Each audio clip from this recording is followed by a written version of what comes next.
18 বছরের দীর্ঘ প্রতীক্ষার পর প্রথমবারের মতো আইপিএল ট্রফি জিতে উল্লাসে মেতেছিল রয়্যাল চ্যালেঞ্জার্স বেঙ্গালুরু। যদিও সেই উল্লাসে কিছুটা ভাটা টেনে দিয়েছিল চিন্নাস্বামী স্টেডিয়াম ট্র্যাজেডি।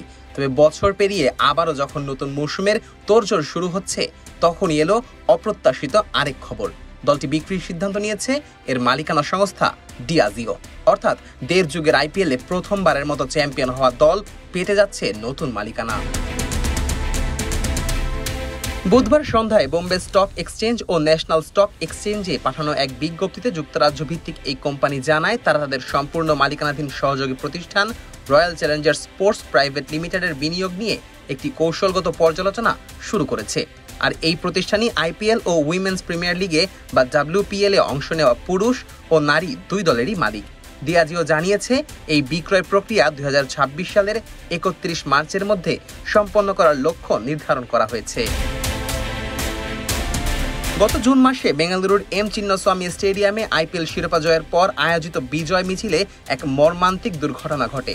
ভিড়ের চাপে পদদলিত হয়ে প্রাণ হারান 11 জন সমর্থক, আহত হন আরও অনেকে। সেই ঘটনার পর থেকেই গুঞ্জন ছড়ায় ডিয়াজিও হয়তো আরসিবি বিক্রির প্রস্তুতি নিচ্ছে। অনেকেই মনে করছেন ওই দুর্ঘটনা ও তার পরবর্তী আইনি জটিলতাই শেষ পর্যন্ত এই সিদ্ধান্তের পেছনে বড় ভূমিকা রেখেছে। ইউনাইটেড স্পিরিটস লিমিটেডের ব্যবস্থাপনা পরিচালক ও প্রধান নির্বাহী কর্মকর্তা প্রবীণ সোমেশ্বর এক বিবৃতিতে বলেন, আরসিবি আমাদের জন্য একটি মূল্যবান ও কৌশলগত সম্পদ হলেও এটি আমাদের মূল ব্যবসার অংশ নয়। আমরা আমাদের অ্যালকোহল ও বেভারেজ ব্যবসার উপরই ভবিষ্যতে মনোযোগ দিতে চাই।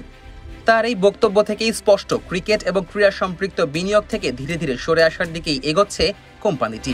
বাবু টিউশন ফিসটা দিও। নিও। ধুর, আবার নিও। হাতে যখন নিও তখন বিল পে, ফান্ড ট্রান্সফার অথবা সেভিংস সবই হবে টেনশন ফ্রি। আপনি বলেন দিও, এমটিভি বলে নিও। এদিকে জনপ্রিয় ক্রিকেট ভিত্তিক ওয়েবসাইট ক্রিকবাজ অনুযায়ী ইতিমধ্যেই আরসিবিকে কেনার আগ্রহ দেখিয়েছে বেশ কয়েকটি বড় বিনিয়োগকারী প্রতিষ্ঠান। সম্ভাব্য ক্রেতাদের মধ্যে রয়েছে যুক্তরাষ্ট্রভিত্তিক এক private investment company Adani group, JSW গ্রুপের জিন্দাল পরিবার, সিরাম ইনস্টিটিউটের আদার পুনাওয়ালা এবং দেবযানী ইন্টারন্যাশনাল গ্রুপের রবি জয়পুরিয়া। ক্রিকবাজের তথ্য মতে ডিয়াজিও ইতিমধ্যে বিক্রয় প্রক্রিয়ার জন্য একটি মার্চেন্ট ব্যাংক নিয়োগ করেছে এবং প্রাথমিক পর্যায়ের আলোচনা শুরু হয়েছে। দীর্ঘ 18 মৌসুমে একবারও আইপিএল শিরোপা জিততে না পারলেও বিরাট কোহলির নেতৃত্ব ও জনপ্রিয়তার কারণে আরসিবি সবসময় ছিল ব্র্যান্ড ভ্যালুর উপরের দিকে।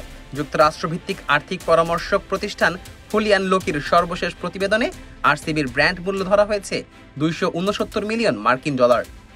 পুরুষ দলে Virat Kohli, Faf du Plessis ও গ্লেন ম্যাক্সওয়েলের মতো তারকা, আর নারী দলে অধিনায়ক স্মৃতি মান্ধানার নেতৃত্বে আছে এক ঝাঁক প্রতিভাবান ক্রিকেটার।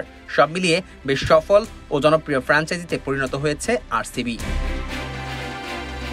এদিকে আগামী 15 নভেম্বর আইপিএল এর দলগুলোর খেলোয়াড় রিটেনশনের শেষ সময়সীমা।